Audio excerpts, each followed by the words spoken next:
When you think of enjoyable RuneScape moneymakers, opening chests using keys is probably not the first thing that comes to mind. Unfortunately, I figured it'd be a good idea to compare openable chests based on their profit, and in this video we're going to figure out which keys will make you the biggest bank, and which ones will cause you to quit the game. So whenever you're ready, grab your cup of tea, sit back, relax, and enjoy.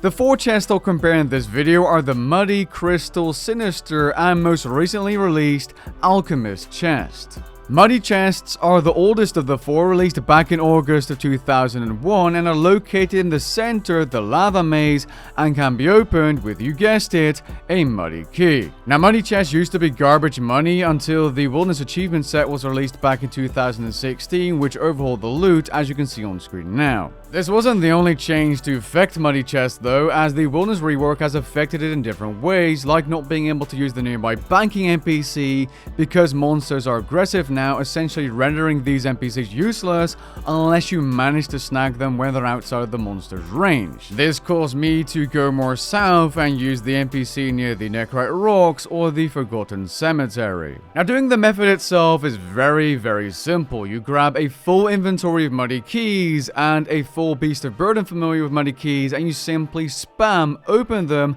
at the chest. Yes, that's how simple this method is, and spoiler alert, it is a profitable method that's incredibly simple. But there is one big problem.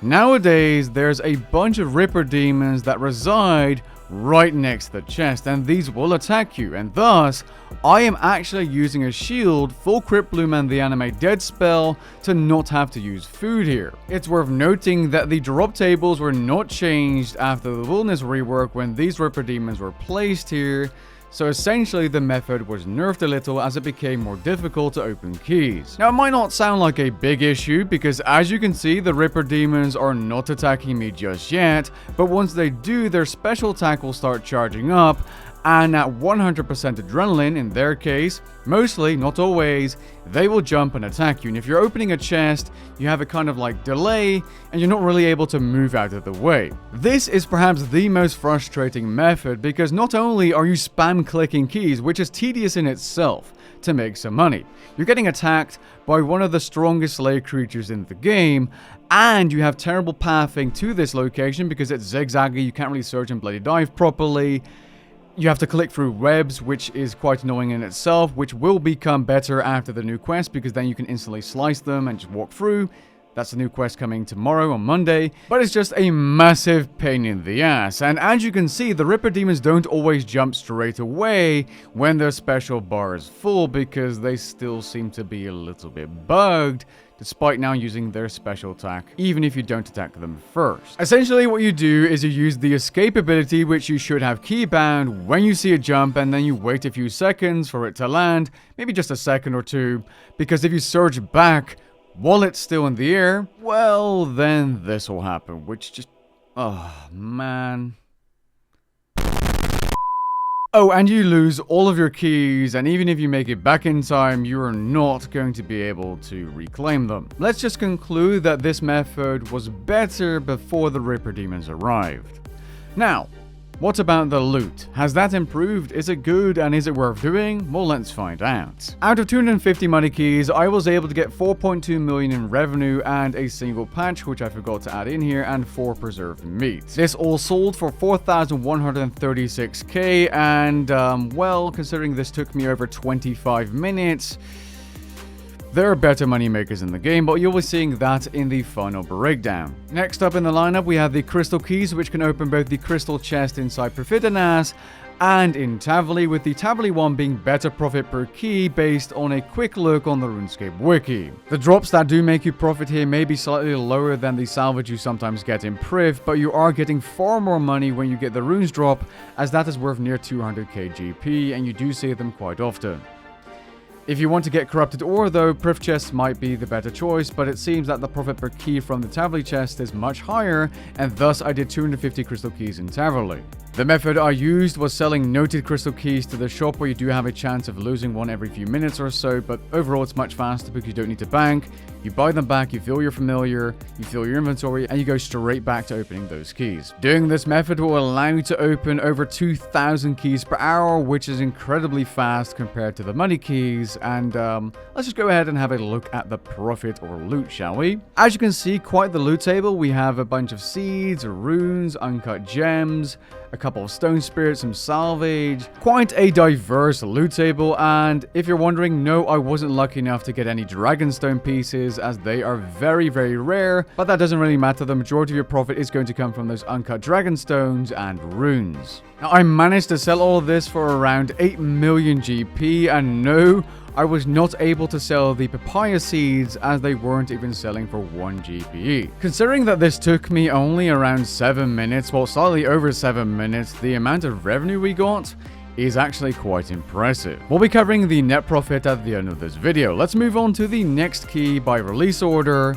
the Sinister key. Sinister keys open the closed chest, which is located in the agility dungeon just north of Yanil and requires level 49 agility to access. Now, getting to this place is annoying in itself because of the webs and the click boxes. The place itself is also annoying because there's a bunch of skeletons that, while are not aggressive, are annoying as you misclick them. And the chest itself is also quite frustrating because, as you can see, you can't spam click it, and instead you're going to have to like click it with like a second delay, otherwise it won't open. It just feels clunky as hell. It just does not feel good at all to open this chest. Now, this chest will always drop the same amount of grimy herbs, and for that reason, you're not going to want to use a Beast of Burden Familiar here. You're going to want to have the upgraded herb bag from the Herbie Werby D&D, which can hold 100 of each grimy herb. And after doing a full inventory, so 27 of these keys, you're going to want to bank and empty that herb bag, because it's going to be full of grimy renars. Now that I think of it, you are able to bring a Beast of Burden Familiar here because 27 times 3 is 81, so you will have some space for some more grimy renars because you get 3 per key. But bringing 33 keys is the absolute maximum because you're going to be full in terms of renars and you're going to need to empty your herb bag when banking. So potentially you could have done it a little bit faster than I could have, as 250 keys took me 34 minutes. Now, in case you're wondering, when you're opening these chests, if your inventory is full, the herbs will be dropped on the floor, but if you use area loot to pick them up, they will automatically go in your herb bag. So yeah, that's why you're going to want to have the upgraded herb bag, as otherwise you're not going to be able to last long here unless you place down a portable bank box or something. As for the loot, using 250 keys, you're going to get the exact same loot, being 750 renars, 500 Harrowlanders, 250 Irits, Averntos, Quarms, and Torstals, and that's sold for around 4.8 million GP. We then have the final keys of this video, being the Alchemist keys released as part of the Zekar front back in October 2021. These also have an auto banking option and are far easier to use, so you just grab a full Beast of Burden, full inventory of these keys, and you go ham at this box, located quite close to the Zamrak Elite Dungeon 4 bank. And that's how you're going to bank, unless you want to teleport to the PVM hub and then go through the Zamrakian Undercity portal if you have it unlocked, and then bank and then walk back here. It's up to you. Now, just like crystal keys, you're able to use a ton of these per hour, so it didn't take me very long to get 250 Alchemist keys or chests done, and this is the loot I obtained. Sadly, I was not lucky enough to get that 150 Onyx Dust Drop, which is worth over 1.4 million GP, which would have been nice, but it is quite rare. The loot sold for 4.9 million GP, and I ended up with 24 Cave Nightshades, which you can use to create Weapon Poison ++ Unfinished, and then eventually Weapon Poison ++. Okay, the breakdown. I spent these amounts of money for 250 keys of each type. They provided me with this amount of revenue, so not net profit, per type.